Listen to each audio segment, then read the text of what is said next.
మంచిది. గలతీయులకు రాసిన పత్రిక 5వ అధ్యాయము 23, 24 వచనాలు నేనే చదువుతాను. గలతీయులకు రాసినటువంటి పత్రిక 5వ అధ్యాయము 23, 24 వచనాలు. ఇటు వాటికి విరోధమైన నియమం ఏదియో లేదు. క్రీస్తు యేసు సంబంధులు శరీరమును దాని ఇచ్చలతోనూ దురాశలతోనూ సిలువేసి ఉన్నారు. చిన్న ప్రార్థన చేసుకుందాం. ప్రేమగల తండ్రి, కృపమేడ మీ ఘనమైన నామమునకు వందనాలు. ఈ చదవబడినటువంటి 2 వచనాల్లో నుండి మాతో మీరు మాట్లాడండి. ఇందులో ఉన్న సత్యాన్ని గ్రహించి ఆ ప్రకారంగా జీవించడానికి కృప చూపించండి. వినగలిగే బుద్ధి, గ్రహించే హృదయాలు దయచేయండి. బలహీన నన్ను కూడా మీ చేతులకు అప్పగించుకుంటూ యేసుక్రీస్తు నామములో ప్రార్థన అడిగి వేడుకొంచున్నాం తండ్రి, ఆమె. 23వ వచనం ఈ విధంగా ప్రారంభించబడ్డదండి. ఇట్టి వాటికి విరోధమైన నియమం ఏమేదియో లేదు అని రాయబడి. ఇట్టువాటి ఇట్టువాటి అంటే ఒకసారి మనము ఈ 5వ అధ్యాయము 16వ వచనం మొదలుకొని 24వ వచనాలు ఒక్కసారి మీరు అలా చూడండి. బైబిల్లో 16వ వచనం మొదలుకొని 24వ వచనం వరకు అది ఒక చిన్న పాసేజ్లో కనపడుతుందా లేదా? పాసేజ్ అంటే ఏంటి? అదంతా మీకు తెలియాల, ఒక పారాగ్రాఫ్ కింద పాసేజ్ కింద కనపడుతుందా లేదా? 16వ వచనం ఈ విధంగా ప్రారంభించబడ్డది. నేను చెప్పినదేమనగా అని మొదలుపెట్టాడు. ఇప్పుడు 23వ వచనంలో అంటున్నాడు, ఇట్టి వాటికి విరోధమైనదా నియమమేమీ లేదంటున్నాడు. ఇట్టి వాటి అంటే ఏంటంటే ఇదిగో 16వ వచనం ఏం చెప్పిందంటే 16వ వచనం 18వ వచనం ఆత్మతో నడవండి అని చెప్పింది. అంటే ఆత్మానుసారులుగా జీవించండి అని చెప్పింది. అలాగే 17వ వచనం ఏమి నేర్పిందంటే మనకి శరీరానికి ఆత్మకి యుద్ధం జరుగుతుంది. ఇలా అండి, శరీరానికి ఆత్మకి ఏం జరుగుతుంది? యుద్ధము. ఆత్మ ఏమో ప్రార్థించమంటే శరీరం ఏమంటుంది? అవసరం లేదని చెప్తుంది. అంటే ఆత్మకి శరీరానికి ఏం జరుగుతుంది? యుద్ధం జరుగుతుంది. ఇక 19 నుంచి 21 వచనాలు ఏమి నేర్పాయి అంటే శరీర క్రియల గురించి చెప్పాయి. ఏ క్రియలు? శరీర క్రియల గురించి చెప్పాయి. ఇక 22వ వచనం ఏం చెప్పిందంటే ఆత్మఫలము అనబడుతున్న 9 లక్షణాల గురించి మనము గత వారాల్లో ధ్యానం చేసాం. ఈ చెప్పబడిన వాటి అన్నిటికీ ఇట్టి వాటికి విరోధమైన ధర్మశాస్త్రం ఏమీ లేదు అని పౌలు చెప్పడానికి గల ఉద్దేశం ఏంటంటే గలతీ సంఘంలో దుర్బోధ ఒకటి ఉంది. ఏటా దుర్బోధ? ఎంత ప్రభువును నమ్ముకున్నా మీరు ఏం పాటించాలి? ధర్మశాస్త్రాన్ని పాటించాలి, సున్నత అనే ఆచారాన్ని మీరు కలిగి ఉండాలనే ఒక దుర్బోధ అయితే ఉందో ఆ దుర్బోధను ఖండించడానికి పౌలు ఏమని చెప్తున్నాడంటే, ఒరే బాబు, ఇప్పుడు ఏమైతే చెప్పబడేయో ఈ ఆత్మఫలం అనబడుతున్నావు కానీ మీ జీవితాల్లో ఉంటే ఇక ధర్మశాస్త్రంతో పని లేదు అని చెప్పడానికి ఇటు వాటికి విరోధమైనటువంటి వ్యతిరేకమైనది మరొకటి లేదు అనే విషయాన్ని పౌలు భక్తుడు చెప్తా ఉన్నాడు. అంటే ఫైనల్గా ఏం చెప్తున్నాడంటే ఆత్మఫలమే ధర్మశాస్త్రం కంటే గొప్పది అనే విషయాన్ని చెప్తా ఉన్నాడు. ఈ ఆత్మఫలం అనేది మీకు ప్రారంభంలో చెప్పాను, మరలా ఒకసారి గుర్తు చేస్తున్నాను. ఇది మనంతటా మనం సాధించే లక్షణాలు కాదు, మన సొంత ప్రయత్నాలతో వచ్చేది కాదు, పరిశుద్ధాత్మ యొక్క సహకారంతో ఇది మన జీవితాల్లో వెలువడే ఒక ఫలము అనే విషయాన్ని జ్ఞాపకం చేశాను. అయితే ఈ ఫలము ఉన్న వారికంట ధర్మశాస్త్రంతో పని లేదంట. దేంతో పని లేదంట? ధర్మశాస్త్రంతో పని లేదంట. ఎందుకు పని లేదంటే వారు ఇప్పటికే ధర్మశాస్త్రం కంటే ఉన్నతమైన స్థాయిలో జీవిస్తున్నారంట. ఎవరైతే ఆత్మఫలం అనబడుతున్న 9 లక్షణాలు ఉన్నాయో వాళ్ళు ధర్మశాస్త్రం కంటే ఉన్నతమైన స్థాయిలో జీవిస్తున్నారంట. ఇప్పుడు ఉన్నతమైన స్థాయిలో జీవిస్తున్నారంటే ఇంక ధర్మశాస్త్రంతో పనే ఉంది అంటే ఒక మాటలో చెప్పాలంటే వాళ్ళ ధర్మశాస్త్రాన్ని నెరవేర్చేసే పై స్థాయిలో ఉన్నారు. అందుకే ధర్మశాస్త్రంతో వాళ్ళకి ఏమి లేదు, పని లేదు. అందుకే 24వ వచనం ఈ విధంగా రాయబడి ఉన్నది. ఏమని రాయబడి ఉన్నది? క్రీస్తు యేసు సంబంధులు శరీరాన్ని దాని ఇచ్చలతోనూ దురాశలతోనూ సిలువేసేశారు. ఎందుకని? వీళ్ళ ఆత్మానుసారంగా నడుచుకుంటున్నారు కాబట్టి. సో ఈ మొత్తం యొక్క పాసేజు ఈ 16వ వచనం మొదలుకొని 24వ వచనం వరకు 3 ప్రాముఖ్యమైన విషయాలు జ్ఞాపకం చేస్తుందండి. ఆ 3 ప్రాముఖ్యమైన విషయాల్లో మొదటిది ఏంటంటే క్రైస్తవ జీవితము ప్రయత్నం మాత్రమే కాదు, దేవుని ఆత్మతో నడవాలి. క్రైస్తవ జీవితం మన సొంత ప్రయత్నం మాత్రమే కాదు, దేవుని యొక్క ఆత్మ సహాయంతో జీవించాలి అని చెప్తుంది. రెండోది ఏం చెప్తుందంటే నీవు రోజు ఎవరిని అనుసరిస్తున్నావో, ఎవరినంటే శరీరానుసారంగా బ్రతుకుతున్నావో ఆత్మానుసారంగా బ్రతుకుతున్నావో దాని ప్రకారంగానే నీ జీవితాల్లో రిజల్ట్ ఉంటుందంట. నువ్వు రోజు అంటే ఈరోజు లేచావు కదా, లేచిన కాడి నుంచి పండుకున్న దాకా ఆత్మానుసారంగా నడిస్తే ఆత్మానుసారమైన ఫలం ఉంటుంది, శరీరానుసారంగా నడిస్తే శరీరానుసారమైన ఫలం ఉంటుంది అన్న విషయాన్ని రెండోది చెప్తుంది. ఇక మూడోది, నీ పాత జీవితం ఇప్పటికే సిలువేసి ఉండాల. ఒకవేళ నిజంగా ప్రభుని నమ్మి ఉంటే నీ పాత జీవితాన్ని ఏం చేయాలి? ఇప్పటికే సిలువ వేసి ఉన్నావు. ఇప్పుడు నీ జీవిస్తున్న జీవితం నీ పాత జీవితం కాదు, కొత్త జీవితము జీవించాలనే విషయాన్ని దేవుడు జ్ఞాపకం చేస్తున్నాడు. కాబట్టి ఈ పాసేజ్లో ఉన్న ఈ 2 వచనాలు ఒకసారి మనం ధ్యానం చేద్దాము. అందులో మొట్టమొదటిది ఒకసారి మీరు 23వ వచనం చూడండి. ఇట్టి వాటికి విరోధమైన నియమం ఏదియో లేదు అని గలతీయ సంఘాల్లో ఉన్న దుర్బోధ అపోహను దృష్టిలో ఉంచుకుని పౌలు భక్తుడు ఈ విధంగా మాట్లాడుతున్నాడు. మోక్షానికి మోసే ధర్మశాస్త్రం కట్టుబడి ఉండవలసిన అవసరం లేదు. అంటే పరలోక రాజ్యానికి వెళ్ళాలంటే మోసే ధర్మశాస్త్రానికి కట్టుబడి ఉండవలసిన అవసరం లేదు. ఎందుకంటే ఆత్మఫలం అనబడుతున్న ఈ 9 లక్షణాలు ధర్మశాస్త్రం యొక్క ఉద్దేశాన్ని ఏం చేసాయంట? నెరవేర్చేసాయి అన్న విషయాన్ని జ్ఞాపకం చేస్తున్నాడు. దీనికి మించినది విరోధమైన నియమం ఏది లేదు. ఒక రకంగా చెప్పాలంటే ధర్మశాస్త్రాన్ని పాటించవలసిన అవసరం లేదు అని గలతీయ సంఘాన్ని చెప్తున్నాడు. ఇప్పుడు మన గురించి చెప్పుకుంటే ఈ లోక అన్యాచారాలు పాటించవలసిన అవసరం లేదు అన్న సంగతి మనం కూడా గ్రహించాలి. పౌలు భక్తుడు గలతీకి ఏం చెప్తున్నాడు? బాబు, మీరు క్రీస్తుని విశ్వసిస్తే ఏం పాటించిన అవసరం లేదని చెప్తున్నాడు. ధర్మశాస్త్ర ఆచారాలు మీరేం పాటించవలసిన అవసరం లేదని చెప్తున్నాడు. ఒకవేళ ఎక్కడున్నా నువ్వు నేను కూడా ఒకవేళ క్రీస్తుని విశ్వసిస్తే మనకు ధర్మశాస్త్రం ఉందా? కానీ చాలామంది జీవితాల్లో లోకాచారాలు ఉన్నాయి, అన్యాచారాలు ఉన్నాయి. అవి కూడా నువ్వేం చేయాల్సిన అవసరం లేదు, పాటించవలసిన అవసరం లేదు. ఎందుకంటే తెలుసా, నువ్వు ఆత్మఫలము కానీ నీలో ఉంటే వీటికి మించిన ఉన్నత స్థానంలో నువ్వు ఉన్నావు అనే విషయాన్ని దేవుడు జ్ఞాపకం చేస్తున్నాడు. పాపం బహిర్గతం చేయడానికి మరియు ప్రవర్తన నడిపించడానికి ధర్మశాస్త్రం ఇవ్వబడ్డదంట. ధర్మశాస్త్రం ఎందుకు ఇవ్వబడ్డదంట? నీ పాపం ఏంటన్నది బహిర్గతం చేయడానికి. నరహత్య చెయ్యరాదు అంటే, నరహత్య చేయడంటే అదేంటనమాట? పాపం. నరహత్య చెయ్యరాదు, ఎలాగ ఉండకూడదు అలాగ ఉండకూడదని ఏమి నేర్పింది? ధర్మశాస్త్రము నేర్పింది. అంతేకాదు సమాజంలో ఎలాగ ఉండాలి, అలాగ ఉండాలి, ఎలా నడవాలని ఏం చెప్పింది? ధర్మశాస్త్రము చెప్పింది. కానీ ఈ రోజున దేవుని ఆత్మ విశ్వాసులను దేవుని కోరికలతో సహజంగానే దేవునికి అనుగుణంగా జీవించాలని చెప్తుందంట దేవుని ఆత్మ. అందుకే గలతీ రాసిన పత్రిక 5వ అధ్యాయం 16వ వచనం ఏ విధంగా ప్రారంభమైంది? నేను చెప్పినది ఏమనగా ఆత్మానుసారంగా నడుచుకోండి. మీరు ఆత్మానుసారంగా నడిస్తే మీరు ధర్మశాస్త్రాన్ని పాటించవలసిన పని లేదు. అంతేకాదు మీరు శరీరేచ్ఛలను కూడా ఏం చేయరు? నెరవేర్చరు. అంటే దేవుని ఆత్మ విశ్వాసులను దేవునికి అనుగుణంగా జీవించాలనే విషయాన్ని చెప్తుంది. అందుకే ఒకసారి రోమిలికి రాసిన పత్రిక 8వ అధ్యాయము 2 నుంచి చదువుదాము. రోమిలికి రాసిన పత్రిక 8వ అధ్యాయము 2 నుంచి చదివితే, క్రీస్తు యేసునందున్న జీవమునిచ్చు ఆత్మ యొక్క నియమము పాప మరణముల నియమం నుండి నన్ను విడిపించును. ఎట్లనగా ధర్మశాస్త్రం అనేది దేనిని చేయజాలకపోయినో దాన్ని ఎవరు చేశారు? దేవుడు చేశాడు. ఇలా చూడండి, ధర్మశాస్త్రం ఏం చెప్పిందో తెలుసా? పాపం చెయ్యొద్దని చెప్పింది తప్ప పాపం ఎలా తీసుకోవాలో చెప్పలేదు. ధర్మశాస్త్రం ఏం చెప్పింది? పాపము చెయ్యొద్దని చెప్పింది. నా యేసుప్రభు ఏం చెప్పాడు తెలుసా? పాపం చెయ్యొద్దు కాదు, నాలో ఉన్న పాపాన్ని ఏం చేశాడు? తీసివేశాడు. ధర్మశాస్త్రం ఏమి చేయజాలకపోయిందో అది ఎవరు చేశారు? యేసుక్రీస్తు చేశాడు. ఆ మాట అక్కడ రాయబడి ఉన్నది. మరలా చదువుతున్నాను.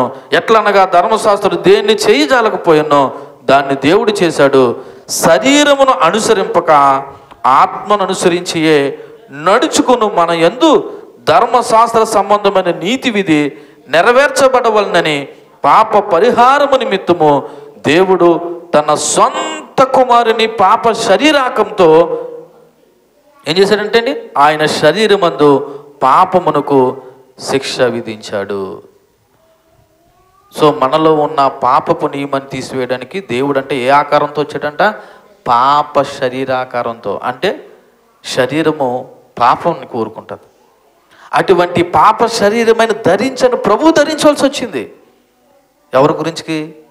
నీ గురించికి, నా గురించికి.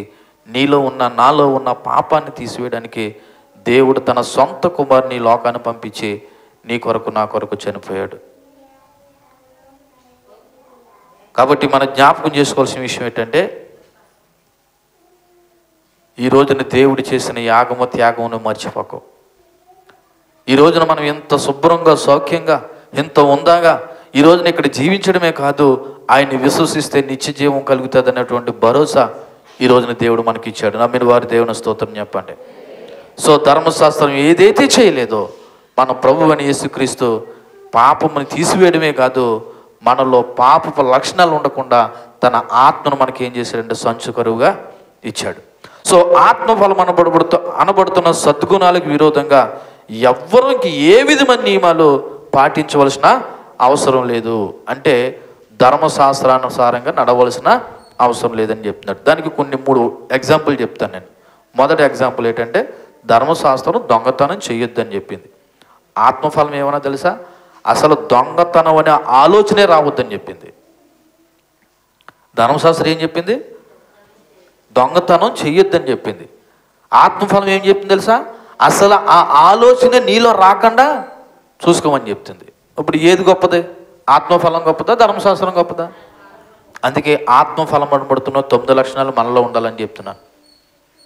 ఆత్మఫలం ఏమనగా అని అక్కడ ఏం రాయబడ్డది? ప్రేమ, సంతోషము, సమాధానము, దీర్ఘశాంతము, దయాలత్వము, మంచితనము, విశ్వాసము, సాత్వికము, ఆశానిగ్రహము. అందులో ఒకటి ఇలా చూడండి, దయాలత్వము అంటే నీ పొరుగువారి పట్ల ఏం కలిగి ఉండాలా?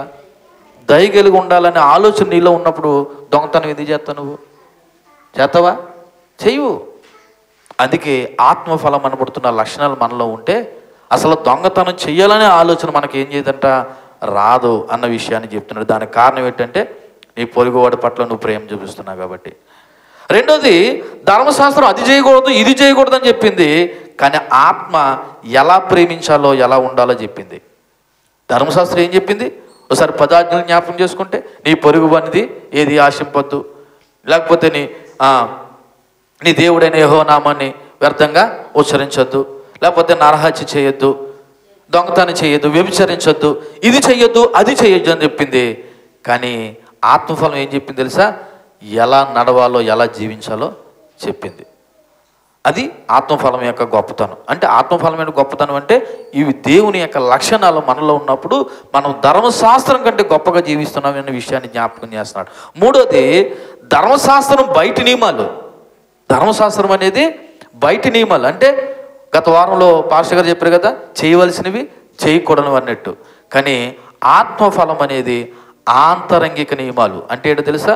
ముందు నీ ఆత్మలో, హృదయంలో నీకు ఆ నియమాలు ఉంటే బాహ్యంగా నువ్వేం చేయవంటే చేయకుండా ఉంటావు. ఇప్పుడు దొంగతనము చేయకూడదనే నియమం ముందు ఎక్కడ కలగాల? హృదయంలో కలగాల. ఇతరుల్ని ప్రేమించాలని నియమం ఎక్కడ కలగాల? హృదయంలో కలగాల. అప్పుడే నువ్వు బాహ్యంగా చేయకుండా ఉంటావు. ధర్మశాస్త్రము బాహ్య సంబంధమైన విషయాల్ని జ్ఞాపకం చేస్తే ఆత్మఫలము లేదా దేవుని యొక్క ఆత్మ మనలో ఆంతరంగికమైనటువంటి విషయాల్ని జ్ఞాపకం చేస్తుంది. ఫైనల్గా ఈ 23వ వచనం ఏం జ్ఞాపకం చేస్తుందంటే, ఒకసారి చాలా జాగ్రత్తగా ఆలకించండి. ఆత్మఫలము ఉన్నవాడు సహజంగానే ధర్మశాస్త్రాన్ని నెరవేరుస్తాడు, బలవంతంగా కాదు, దేవుని ప్రేమతో. ఏంటి? ఆత్మఫలం అనబడుతున్న ఈ 9 లక్షణాలు ఉన్నవాడంట ధర్మశాస్త్రాన్ని ఆటోమేటిక్గా ఏం చేసేటట్టు అంటాడు? నెరవేర్చేసినట్టే అంట. ఏ విధంగా నెరవేర్చాడంటే దేవుని ప్రేమను బట్టి ధర్మశాస్త్రాన్ని ఏం చేశాడు? నెరవేర్చాడు. వాళ్ళు అనుకున్నట్టుగా సున్నతి చేయించుకోవడం వల్ల, ఆచారాలు పాటించడం వల్ల ధర్మశాస్త్రం నెరవేర్చబడదు. దేవుని యొక్క గుణాలు మనలో ఉండడం ద్వారా ఏమి నెరవేర్చినట్టు? ధర్మశాస్త్రాన్ని నెరవేర్చినట్టు. కాబట్టి 23వ వచనంలో పౌలు ఏమంటాడంటే, ఇట్టి వాటికి అనగా ఈ ఆత్మఫలం అనబడుతున్న ఈ 9 లక్షణాలకి విరోధంగా ఏ ధర్మశాస్త్రం పనిచేయదని చెప్తున్నాడు. అంటే ఈ 9 లక్షణాలు నీలో ఉంటే ఇక దేంతో పని లేదు? ఈ మాట మీకు అర్థమైతే చాలు. అంతేకాదు, ఈ ఆత్మఫలం అనబడుతున్న ఈ 9 లక్షణాలు నీలో ఉంటే ఈ లోక అన్యాచారాలతో కూడా నీకేం లేదు, పని లేదు. అంతకు మించి గొప్ప లక్షణాలు నీలో ఉన్నాయని అర్థం. అది 23వ వచనం నీకు నాకు జ్ఞాపకం చేస్తున్న విషయం. ఈసారి 24వ వచనం చూద్దాం. అంటే 23, 24 కలిపే ఉన్నాయి. అందులో క్రీస్తు యేసు సంబంధులు శరీరమును దాని ఇచ్చలతోనూ దురాశలతోనూ సిలువ వేసి ఉన్నారని రాయబడినటువంటి మాట. ఇక్కడ ఆ వచనంలో మొదటి మాట ఏంటంటే క్రీస్తు యేసు సంబంధులు అని రాయబడి ఉన్నది. ఏ సంబంధులు అంట? క్రీస్తు యేసు సంబంధులు అంటే ఎవరంటే దేవునితో ఐక్యమై ఆయనకి సొత్తు అయినటువంటి ప్రజలే క్రీస్తు యేసు సంబంధులు. మరలా చెప్తున్నాను, దేవునితో ఐక్యమై ఆయనకి సొంతమైన ప్రజలే ఏ సంబంధులు? క్రీస్తు యేసు సంబంధులు. అలా కూడా అర్థం అవ్వకపోతే 3 మాటలు చెప్తున్నాను. ఎవరు యేసుక్రీస్తు సంబంధులు అంటే ఎవరైతే యేసుక్రీస్తును ప్రభువుగా రక్షకుడిగా అంగీకరించారో వాళ్ళే యేసుక్రీస్తు సంబంధులు. రెండోది, ఎవరైతే బాప్తిసం ద్వారా క్రీస్తులో చేర్చబడ్డారో వాళ్ళే యేసుక్రీస్తు సంబంధులు. మూడోది, ఎవరైతే ఆత్మఫలం అనబడుతున్న 9 లక్షణాలు కనబరుస్తారో వాళ్ళే క్రీస్తు యేసు సంబంధులు. ఇక్కడ ఆత్మఫలం కనపరచడమే కాదు, శారీరక క్రియలు కూడా ఏం చేయాలి? మానేయాలి. ఆత్మఫలము చేయవలసింది, శరీర కార్యాలు చేయకూడదు. ఒక మాటలో చెప్పాలంటే ఎవరు యేసుక్రీస్తు సంబంధులు అంటే ఎవరైతే ప్రభువుని నోటితో ఒప్పుకుని హృదయంలో విశ్వసించారో వాళ్ళే యేసుక్రీస్తు సంబంధులు. ఎవరైతే బాప్తిసం ద్వారా దేవునిలో క్రీస్తులో చేర్చబడ్డారో వాళ్ళే యేసుక్రీస్తు సంబంధులు. ఎవరైతే ఆత్మఫలము కనుపరుస్తూ శారీరక క్రియలు మానేశారో వాళ్ళే యేసుక్రీస్తు సంబంధులు. ఈ 3 3 రెఫరెన్స్లు ఒకసారి చూద్దాం. రోమీయులకు రాసిన పత్రిక 10వ అధ్యాయము 9వ వచనం చదువుదాం. రోమపత్రిక 10వ అధ్యాయము 9వ వచనంలో ఈ విధంగా రాయబడి ఉన్నది. అదేమనగా యేసు ప్రభువని నీ నోటితో ఒప్పుకోవాలి, దేవుడు మృతుల్లో నుండి ఆయన లేపునని నీ హృదయమందు విశ్వసించిన ఎడల నువ్వేమవుతావంటండి? చాలామంది రక్షింపబడ్డావా, రక్షణ పొందుకున్నావా అని అడుగుతారు. ఆ రక్షణ పొందుకోవడం అంటే ఇక్కడ రాయబడిన మాట ఏంటి తెలుసా? యేసు ప్రభువే దేవుడు నీ నోటితో ఒప్పుకోవాలంట. రెండోది, మృతుల్లో నుండి దేవుడు లేపబడ్డాడనే విషయం కూడా నీ హృదయమందు విశ్వసించినట్లయితే అప్పుడు నువ్వేమవుతావంట? రక్షింపబడతావు. 10వ వచనం, యాలయనగా నీతి కలుగున్నట్లు మనుషుడు హృదయములో విశ్వసించును, రక్షణ కలుగున్నట్లు నోటితో ఒప్పుకుంటాడు. బాప్తిసం నువ్వు నోటుతో ఒప్పుకున్న దాన్ని బట్టి ఏం చేస్తున్నావు? మేము బాప్తిసం ఇస్తున్నాం. కానీ అంతకుముందే హృదయంలో నీకు ఏం కలగాలి తెలుసా? దేవుడు అంటే నమ్మకం కలగాల, విశ్వాసం కలగాల. ఇలాగ ఎవరైతే ప్రభువును నోటుతో ఒప్పుకుని హృదయంలో అంగీకరించాలే వాళ్ళేనండి యేసుక్రీస్తు సంబంధులు. ప్రార్థనకు వచ్చిన వాళ్ళు కాదండి. ఆదివారం ప్రార్థనకు వచ్చిన వాళ్ళందరూ యేసుక్రీస్తు సంబంధులు కాదండి. యేసు ప్రభువును నమ్ముకున్నామని కానుకలు ఇచ్చిన వాళ్ళు, లేకపోతే దశమ భాగాలు ఇచ్చిన వాళ్ళు, లేకపోతే ఇంకోటి చేసిన వాళ్ళు కాదండి. ఎవరంటే ఫస్ట్ యేసుక్రీస్తు సంబంధులు. ఎవరైతే ప్రభువును నోటితో ఒప్పుకుని హృదయంలో విశ్వసిస్తారో వాళ్ళే యేసుక్రీస్తు సంబంధులు. రెండోది ఏమని చెప్పండి అక్కడ? బాప్తిసం ద్వారా క్రీస్తులో చేర్చబడాలి. అదే రోమీయులకు రాసిన పత్రిక 6వ అధ్యాయం 3-4 వచనాలు చూడండి. 6వ అధ్యాయం 3-4 వచనంలో క్రీస్తు యేసులోనికి బాప్తిసం పొందిన మనమందరము ఆయన మరణములోకి బాప్తిసం పొందుతామని మీరు ఎరగరా? కాబట్టి తండ్రి మహిమ వలన క్రీస్తు మృతుల్లో నుండి ఎలాగూ లేపబడునో అలాగే మనమును నూతన జీవం పొందిన వారమై నడుచుకున్నట్లు మనము బాప్తిసం వలన మరణములో పాలు పొందుటకే ఆయనతో కూడా పాతి పెట్టబడుతామని ఈ 24వ వచనం గలతీయులకు రాసిన పత్రిక 5వ అధ్యాయంలో చెప్తున్న మాట అదే. బాప్తిసం తీసుకున్నాడు అందరూ కూడానంట క్రీస్తు మరణంలో ఏం చేయబడ్డారంట? పాతి పెట్టబడ్డారంట. అంటే అర్థం ఏంటి? పాత జీవితం సమాధి చేయబడ్డది. ఇప్పుడు జీవిస్తున్న జీవితము నూతన జీవితం. అందుకే ఈ గలతీయులకు రాసిన పత్రికలను పౌలు భక్తుడు అన్నాడు కదా, ఎన్నో అధ్యాయంలోను 2వ అధ్యాయంలోను 20వ వచనంలో అన్నాడు, నేను క్రీస్తుతో కూడా సిలువ వేయబడ్డాను. ఈయన ఎప్పుడు సిలువ వేయబడ్డాడు?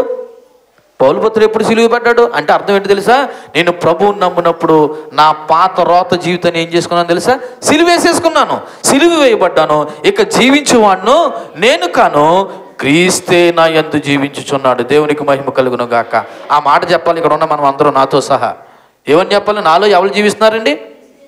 క్రీస్తే జీవించుచున్నాడని చెప్పినప్పుడే నువ్వు క్రీస్తు యేసు సంబంధవి. చెప్పగలరా ధైర్యంగా? మీ హృదయాల్లో గుండెల మీద చేసి చెప్పగలరా? నిజంగా దేవుడేనండి నా హృదయంలో జీవిస్తున్నాడని చెప్పగలరా? మరి చెప్తే ఏ అన్యాచారం చేయకూడదే, మరి ఏ లోకాచారం చేయకూడదే, శరీర కార్యాలు అనబడుతున్న 19 మనలో ఉండకూడదే? మరి అవి ఉండించుకొని నేను క్రీస్తు యేసు సంబంధం అంటే నీకు ధైర్యం ఎక్కడొస్తుంది? మోసగించుకుంటున్నావు. క్రీస్తు యేసు సంబంధం చెప్పుకోరా అంటే నువ్వు చెప్పగలను, నువ్వు బుర్ర రూపాలంటే ముందు శరీర కార్యాలు నీలో ఉండకూడదు. ఆత్మఫలం నీలో కనబడాలి. అప్పుడే నువ్వు క్రీస్తు యేసు సంబంధం చెప్పాలి. అంతేగాని ప్రభువుని నమ్ముకున్నానండి, పలానా సంఘానికి వెళ్తున్నానండి, నేను ఆదివారం వచ్చి వాక్యం వింటున్నానంటే ఈ రోజున దెయ్యాలు కూడా ఎవరు నమ్ముకున్నాయంట?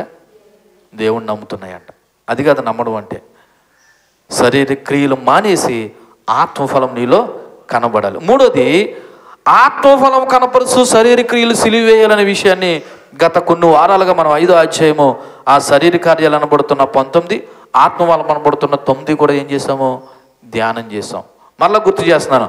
ఎవరు యేసుక్రీస్తు సంబంధులు అంటే ఎవరైతే యేసు ప్రభుని నోటితో ఒప్పుకుని హృదయంలో విశ్వసిస్తారో వాళ్ళే యేసుక్రీస్తు సంబంధులు. రెండోది, ఎవరైతే నీటి బాప్తిసం ద్వారా క్రీస్తులోకి చేర్చబడ్డారో వాళ్ళే యేసుక్రీస్తు సంబంధులు.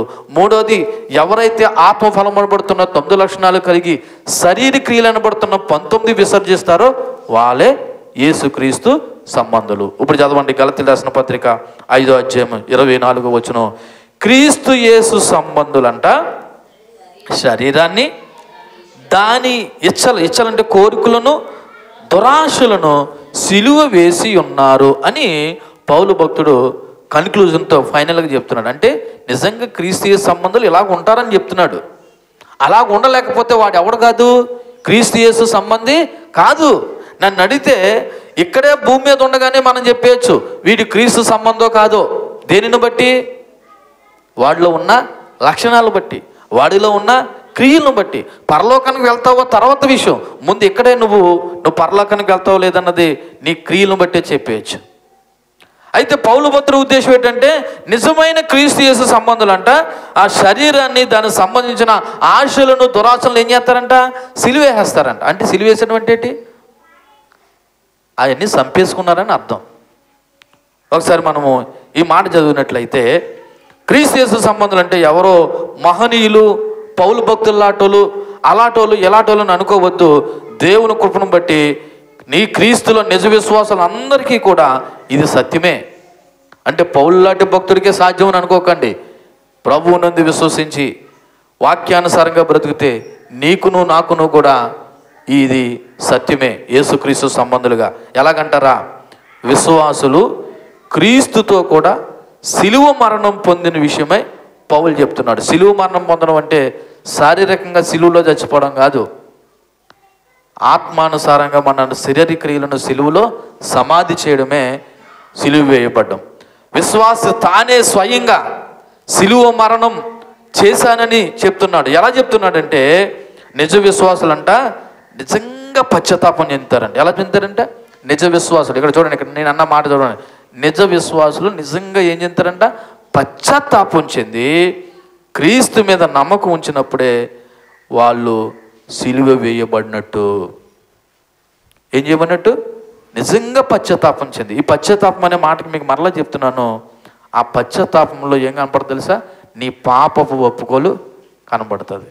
నీ పాత రోత జీవితం ఏం చేస్తుంది?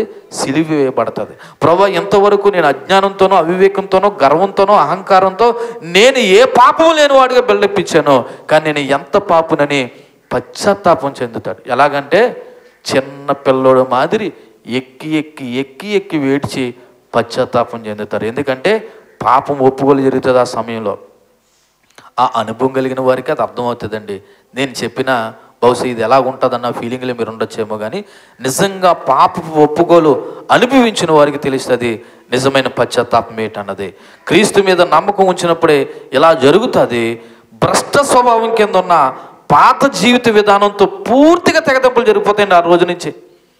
ఎప్పుడైతే క్రీస్తులో నిజమైన పశ్చాత్తాపం చెందామో ఆ రోజు నుంచి అంట భ్రష్ట స్వభావంతో కూడిన పాత జీవితం యొక్క తెగదెంపులు పూర్తిగా తెగిపోయి క్రీస్తులో మనం నూతనంగా మార్చబడతాం. దేవునికి మహిమ కలుగును గాక. ఇది మనలో దేవుడు కలుగు చేసే పశ్చాత్తాపం అన్నమాట. క్రీస్తులో నమ్మకం అనేది క్రీస్తు ఈ విశ్వాస స్థానంలో మరణించాడు అనగా నా స్థానంలో యేసుప్రభు మరణించాడనే విషయాన్ని అంగీకరిస్తాడు. ఆ పశ్చాత్తాపంలో ఏం జరుగుతుందో తెలుసా? నా స్థానంలో ఎవరు మరణించారు? యేసుక్రీస్తు మరణించాడనే సత్యాన్ని అంగీకరిస్తాడు. అంటే సిలువ ఎక్కవలసింది నేను, నా బదులు నా స్థానంలో ఎవరు ఎక్కారు సిలువ? యేసుక్రీస్తు ఎక్కాడని విశ్వాస చెప్పడమే సిలువ వేయబడ్డం అంటే. అంతే తప్ప శారీరకంగా మనం కూడా 2 చెక్కల మీద ఏలాడి సిలువ వేయబడ్డం గురించి మాట్లాడట్లేదు. నా స్థానంలో నా ప్రభువు అని యేసుక్రీస్తు ఏం చేయబడ్డాడు? సిలువ వేయబడ్డాడు అని పశ్చాత్తాపం చెంది ప్రభుని విశ్వసించడమే సిలువ మరణము పొందినట్టు. ఒకసారి మత్తయి సువార్త 16వ అధ్యాయము 24, 25, 26 వచనాలు చదువుతాం. మత్తయి సువార్త 16వ అధ్యాయము. తన శిష్యుల్ని చూసి అన్నాడంట, ఎవడైనను నన్ను వెంబడింపగోరిన ఎడల తన్ను తాను ఉపేక్షించుకుని ఎవడి సిలువ అంటే తన సిలువనెత్తుకుని నన్ను వెంబడింపవలను, తన ప్రాణము రక్షించుకుని కోరువాడు దాన్ని పోగొట్టుకొనును, నా నిమిత్తము తన ప్రాణాన్ని పోగొట్టుకున్నవాడు దాన్ని దక్కించుకొనును. ఒక మనుషుడు లోకమంతా సంపాదించుకుని తన ప్రాణాన్ని పోగొట్టుకుంటే అతనికి ఏమి ప్రయోజనము? ఒక మనుషుడు తన ప్రాణమునకు ప్రతిగా ఏమి ఇయ్యగలడు? అంటే అర్థం ఏంటంటే, ఎవడైనను నేను యేసుక్రీస్తుని వెంబడిస్తున్నాను అని అన్నాడంటే వాడి జీవితంలో ఉండవలసింది తెలుసా? ఎవడు సిలువ వాడు ఎత్తుకుని ఏం చేయాలంటే యేసుక్రీస్తుని వెంబడించాడు. ఇక్కడ సిలువ అనే మాటకు అర్థం ఏంటి తెలుసా? నీ పాప బ్రతుకు సమాధి చేయబడి నూతన జీవితం క్రీస్తులో నడవడం. ఏంటండి సిలువ అంటే ఏంటి? నీ పాపపు జీవితము, నీ రోత జీవితము, నీ గతకాలపు గతించిన స్వభావం అంతా సిలువ వేయబడి దేవుడు ఏమైతే నీ నుండి నా నుండి కోరుకుంటున్నాడో ఆ స్వభావంలో యేసుక్రీస్తుని వెంబడించడమే సిలువనెత్తుకోవడం. కాబట్టి ఎవడికి వాడే తన సిలువనెత్తుకుని నన్ను వెంబడించాలి. ఎవరిని వెంబడించాలి? నువ్వు ఎవరిని పడితే వాళ్ళని వెంబడించడం కాదు. ఏ ఫాస్ట్ గారిని వెంబడించుకో. పాస్టర్ గారిని కూడా నువ్వేం చేయొద్దు, మా అయ్యగారండి, మా నాన్నగారండి, మా ఆత్మీయ తండ్రండి అనే పాస్టర్ గారిని కూడా నువ్వు వెంబడించుకో. నువ్వు వెంబడించవలసింది ఎవరో తెలుసా? మన ప్రభువు అయినటువంటి యేసుక్రీస్తుని. ఒకడు లోకానంతా సంపాదించుకుని ఏం సంపాదించుకున్నాడంట? లోకానంతా సంపాదించుకున్నాడంట. కానీ తన ప్రాణాన్ని ఏం చేసుకున్నాడంట? పోగొట్టుకున్నాడంట. అందుకే ఒకడు ఎలాగనుకున్నాడంట, నా ప్రాణంతో ప్రాణమా తినుము, త్రాగుము, సుఖించుము, ఇదిగో అనేక సంవత్సరాలు జరపేటువంటి ధాన్యము లేదు సమృద్ధి కొట్టల్లో దాచబడి ఉన్నది అన్నాడు. అప్పుడు దేవుడు ఏమన్నాడంట, ఓరి వెర్రివాడా, ఈ రాత్రి నీ ప్రాణాన్ని తీసేస్తే నువ్వు సంపాదించినవన్నీ ఏమైపోతాయి? అంటే ఇప్పుడు ఏది ముఖ్యమన్నమాట? నువ్వు సంపాదించినవి ముఖ్యమా, నీ ప్రాణం ముఖ్యమా? నీ ప్రాణం ముఖ్యమైతే ఆ ప్రాణము మరణించిన తర్వాత కూడా సజీవంగా క్షేమంగా నిత్యత్వంలో ఉండాలంటే నువ్వు ఇప్పుడే ప్రభును సొంత రక్షకునిగా అంగీకరించి పశ్చాత్తాపం చెంది నీ పాత రోత జీవితాన్ని ఏం చేసే? సిలువ వేసే. నువ్వు సిలువ వేయనంత వరకు నువ్వు ఇంకా క్రీస్తు సంబంధవి కాదు అనే విషయాన్ని జ్ఞాపకం చేసుకోండి. నిజమైన క్రైస్తవుడు అయితే పాత జీవితాన్ని జీవించడండి. నిజం చెప్తున్నాను, నిజమైన క్రైస్తవుడైతే, మారిన వ్యక్తి అయితే, మారు మనసు పొందిన వ్యక్తి అయితే ఏ జీవితాన్ని జీవించడం? పాత జీవితాన్ని జీవించడం. ఒకవేళ జ్ఞాపకం రావచ్చు, అలా చెయ్యాలనిపించవచ్చు, కానీ చెయ్యకుండా వాడి దేవుడు అంటే భయం కలిగి జాగ్రత్త వహిస్తాడు. ఇంత జరిగినా ఇంకా నువ్వు పాత జీవితాన్ని, రోత జీవితాన్ని, పాపం చేయకూడదని తెలుసు, వ్యభిచారం చేయకూడదని తెలుసు, దొంగతనం చేయకూడదని తెలుసు, లేకపోతే ఇంకోటి చేయకూడదని తెలుసు, అయినా చేస్తున్నావంటే నువ్వు మారినట్ట, మారలేనట్టే. నువ్వు క్రీస్తు యేసు సంబంధవి కాదు. నిజమైన క్రీస్తు యేసు సంబంధులంట వాళ్ళు ఏం చేశారంట? వాళ్ళ శరీరమును దానికి సంబంధించిన ఇచ్చలను దురాశలను ఏం చేశారు? సిలువేసి ఉన్నారు అంటున్నాడు. అంటే అర్థం ఏంటో తెలుసా?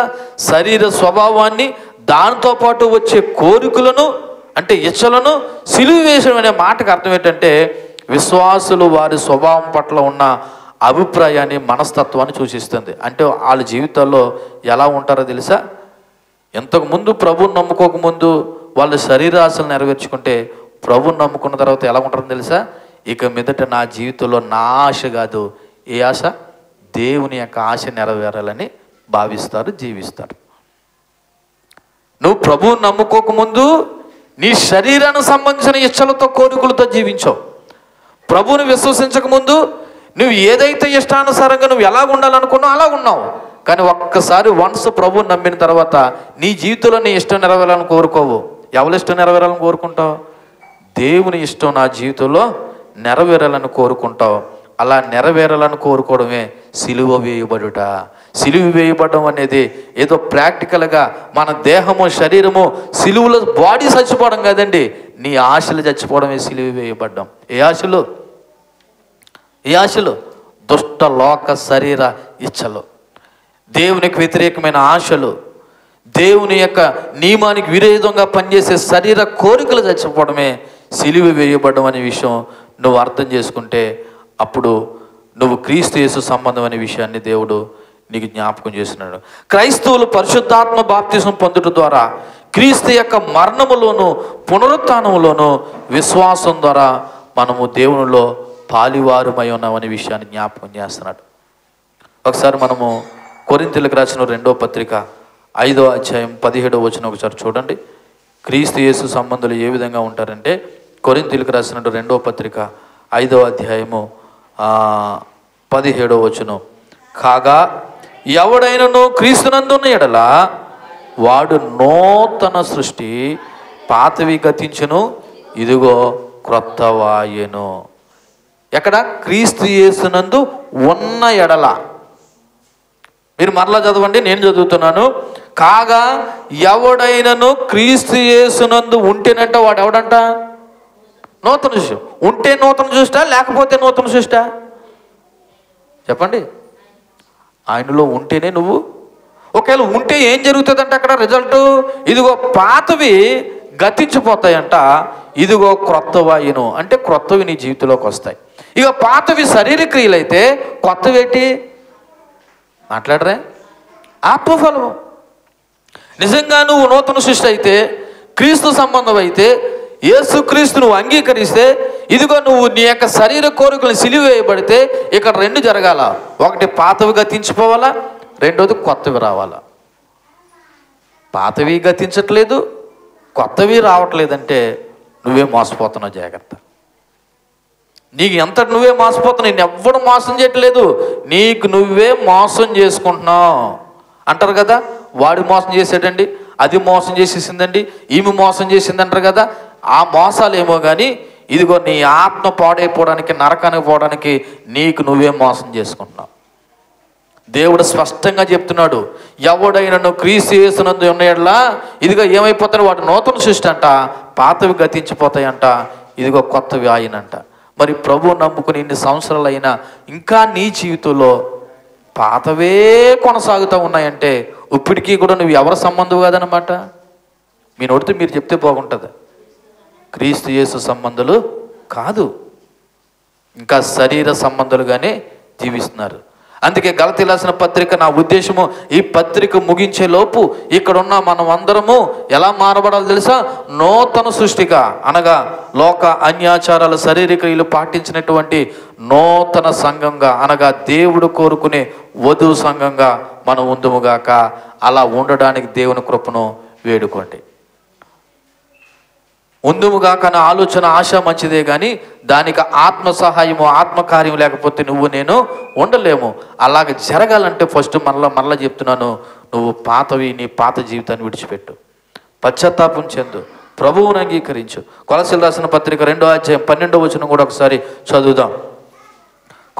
కొలసీలకు రాసిన పత్రిక 2వ అధ్యాయము 12వ వచనం, మీరు బాప్తిస్మమందు ఆయనతో కూడా పాతి పెట్టబడిన వారై ఆయన మృతుల్లో లేపిన దేవుని ప్రభావం ముందు విశ్వసించడం ద్వారా ఆయనతో కూడా లేచితిరి. పాతి పెట్టబడ్డామంట, లేపబడ్డామంట. పాతి పెట్టబడ్డామంట, లేపబడ్డామంట. బాప్తిస్మం యొక్క ఉద్దేశం ముంచి పైకి ఎందుకు తెలుస్తారనుకున్నారు? నీ ముంచడం ద్వారా, అదొక సింబాలిక్ అంతే. నువ్వు ముంచడం ద్వారా నీ పాత జీవితాన్ని ఏం చేయబడ్డదని అర్థం? పాతి పెట్టబడ్డదని. శరీరం కాదు, ఇంతవరకు నీ యొక్క శరీరంతో చేసిన పాత జీవితం, లేకపోతే రోత జీవితం, లేదా దేవునికి వ్యతిరేకమైన నియమాలతో కూడిన జీవితం ఏదైతే ఉందో అది పాతి పెట్టబడిన వారే ఆయన మృతుల్లోనే లేపిన దేవుని ప్రభావం ముందు ఇక మీదట విశ్వసించడం ద్వారా ఆయనతో కూడా ఏమేయమంట లేచాము. యేసుక్రీస్తు సిలువ వేయబడి మరణించి 3 దినాలు ఉండి 3వ దినాన తిరిగి లేచినట్లు ఇదిగో ప్రభువునందు విశ్వసించిన నువ్వు నేను కూడా లేపబడిన వారుగా ఉన్నాము. దేవునికి మహిమ కలుగును గాక. ఎప్పుడు లేపబడ్డం? ఎప్పుడు? జీవం ఉన్నవాళ్ళు ఎత్తాడా, జీవం లేని వాళ్ళు ఎత్తాడా?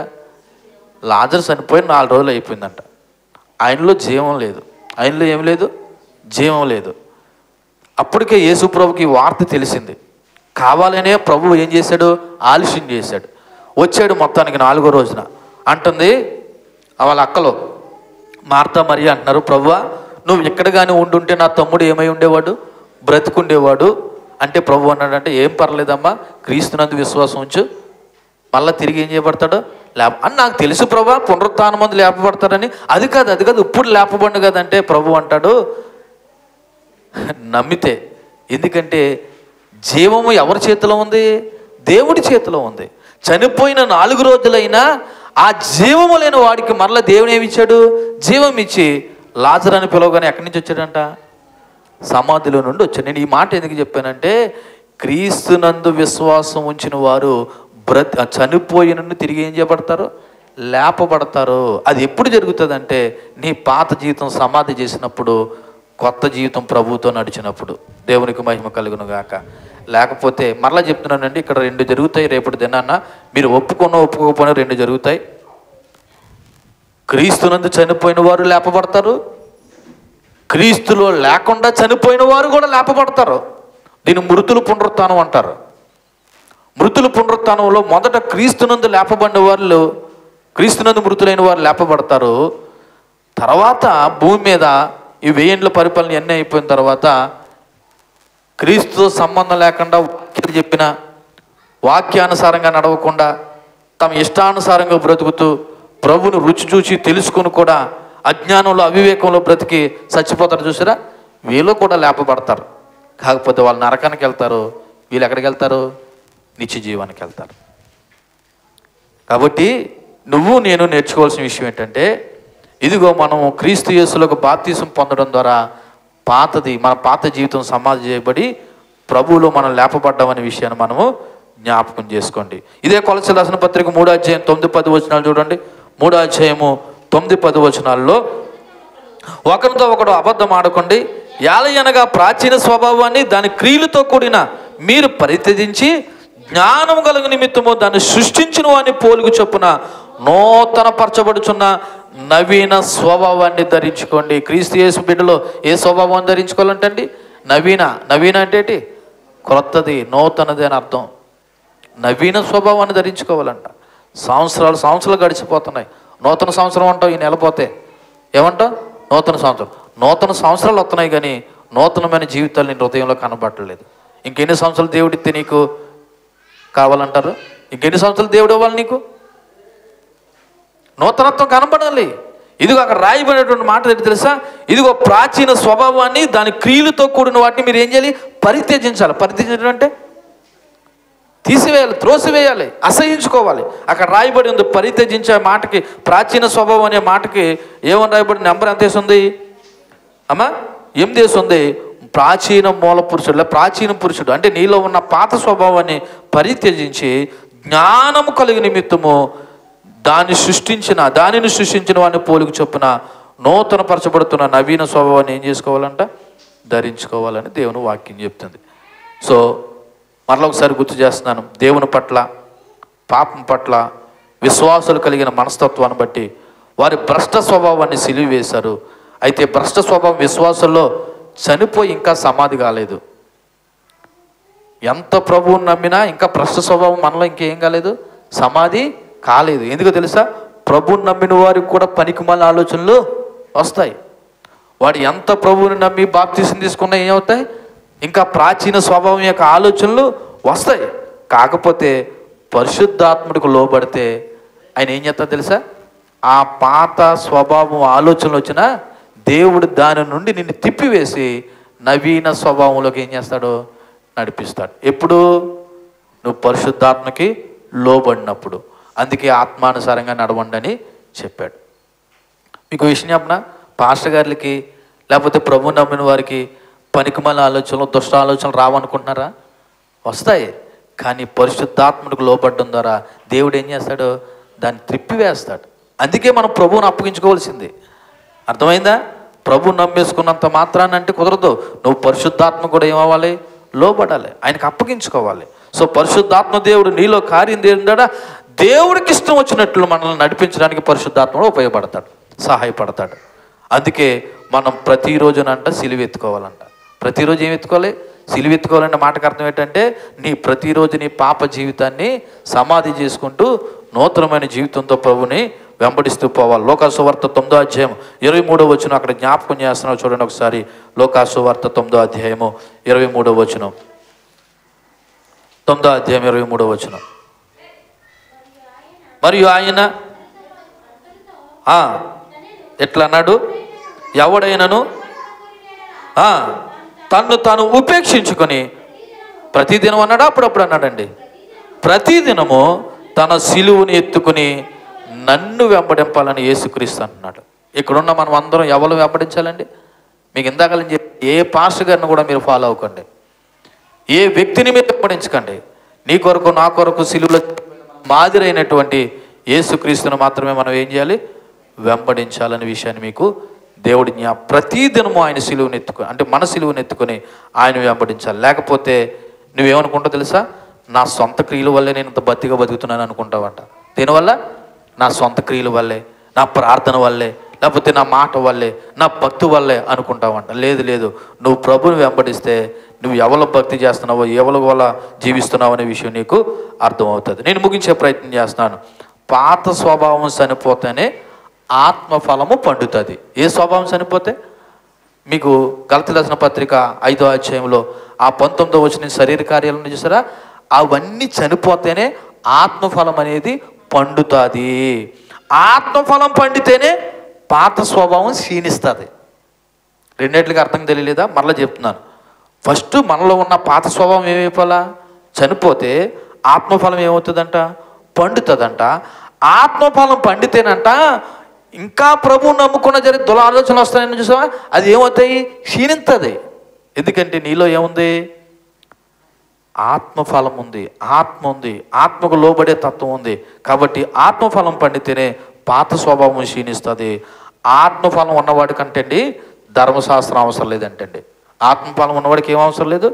మన భాషలో చెప్పాలంటే ఆత్మలో నడిచేవాడికి శరీర లోకాచారాలతో పని లేదు. ఎవడో ఏదనుకుంటాడని, ఆ మనిషి ఏదనుకుంటుందని, ఈ మనిషి ఏమనుకుంటుందని కొంతమంది వాళ్ళ గురించి ఆలోచించి, ఎవరి గురించి? ఇరుగు పొరుగు వాళ్ళ గురించి ఆలోచించి కొన్ని లోకాచారాలు చేస్తూ ఉంటారు. క్రీస్తులో ఉన్నవాడికి దీనితో ఏమీ పని లేదు. ఎందుకంటే అతను హృదయం ఇప్పటికే మారిపోయింది. ఇక తన శరీరాశలు అతను ఆధిపత్యం చేయలేవు.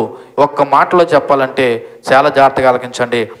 ఆత్మఫలము సిలువ మరణం యొక్క ఫలితం. ఆత్మఫలం అనేది సిలువ మరణం యొక్క ఫలితం. అయితే సిలువ మరణం అంట ఆత్మఫలానికి మార్గం అంట. ఆత్మఫలానికి మార్గం. అర్థం కాలేదా? ఒకసారి మరలా గుర్తు చేస్తున్నాను. ఆత్మఫలం అనేది సిలువ మరణం పొందడం ద్వారా ప్రభు మన కొరకు ఇచ్చినటువంటి ఒక గొప్ప ఫలితం. అయితే ఆ సిలువ మరణము మనం ఆత్మలో నడవడానికి ఒక మార్గం అయ్యింది.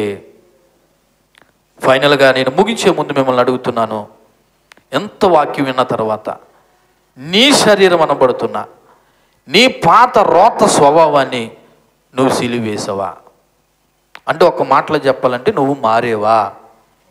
లేదా ఇంకా పాపంలోనే జీవిస్తూ శరీరానుసారంగా జీవిస్తున్నావా? ఒకవేళ శరీరానుసారంగా మారను బ్రతుకుతూ ఉంటే గుర్తుపెట్టుకో, నువ్వు క్రీస్తు యేసు సంబంధవి కాదు. క్రీస్తు యేసు సంబంధులు అయితే ఏం చేస్తారంట? అక్కడ రాయబడిన మాట, ఇదిగో క్రీస్తు యేసు సంబంధులు శరీరాన్ని, శరీరం ద్వారా వచ్చే కోరికలను, దురాశలను కూడా ఏమేస్తారంట? సిలువేస్తారంట. ఎవరు? ఏ సంబంధులైతే? యేసుక్రీస్తు సంబంధులైతే. మరి యేసుక్రీస్తు సంబంధులుగా నువ్వు మారాలంటే మరలా చెప్తున్నాను, నీ శరీర కార్యాలు ముందు నువ్వు విడిచిపెట్టాలి. ఆత్మఫలం నీలో ఫలించాలి. అప్పుడే నువ్వు యేసుక్రీస్తు యొక్క సంబంధం అవుతావు. అప్పుడే నీ శరీరాన్ని కానీ, నీ శరీర కోరికలు కానీ, నీ ఇచ్చలు కానీ నెరవేర్చుకోవు. ఏమంటా తెలుసా? నీ నోటంటే వచ్చే మాట, ప్రభా నా జీవితంలో పలానది జరిగినా జరగకపోయినా నీ కోరిక నీ చిత్తమే నా జీవితంలో జరుగునుగా కన్న స్థితికి వస్తావు. అది ఎప్పుడో తెలుసా? నువ్వు ఆత్మానుసారంగా నడుస్తున్నప్పుడు. దాని ద్వారానే నువ్వు మారేవో లేదన్నది కూడా నువ్వు తెలుసుకోవచ్చు. ఒకసారి నేను ముగిస్తున్నాను. నువ్వు ఇంకా శరీరానుసారంగా ఉన్నావో, ఆత్మానుసారంగా ఉన్నావో ఆలోచించే. ఇంకా నీ పాత రోత జీవితాన్ని సిలివేసావో, లేదా ప్రభుని వెంబడిస్తున్నావో లేదన్నది ఆలోచించే. ఇంత వాక్యం విని ఇన్ని సంవత్సరాలు భక్తి చేసి ఇంకా లోక అన్యాచారాలు పాటిస్తూ శరీరానుసారంగా నడిస్తే గుర్తుపెట్టుకో, ఏం చేస్తుందో తెలుసా? ఒకవేళ ఈరోజు నువ్వు చనిపోతే ఏమైపోతావు తెలుసా? నరకపాత్రులు అయిపోతావు. ఇదే మిక్కిలి అనుకూలమైన సమయం. ప్రభును సొంత రక్షకునిగా అంగీకరించు. నీ పాత రోత జీవితాన్ని ప్రభు దగ్గర ఒప్పుకుని పశ్చాత్తాపం చెందు. ఇదిగో క్రీస్తు మార్గంలో నడువు. దేవుడి మాటలు మనకుల్లో దీవించి ఫలింపచేయునుగాక. ఆమేన్. కళ్ళు మూసుకోండి. చెప్పబడిన వాక్యాన్ని బట్టి ఒకసారి హృదయపూర్వకంగా దేవుని స్తుతిస్తూ ఆయన ఆరాధిస్తూ, ప్రభా ఈ పూట ఈ చక్కని మాటల ద్వారా మాతో మీరు మాట్లాడినందుకు వందనాలని చెప్పి దేవుని యొక్క సహాయాన్ని కోరుకుందాం. ఆయన కృపను వేడుకుందాం. ఆయన స్తుతి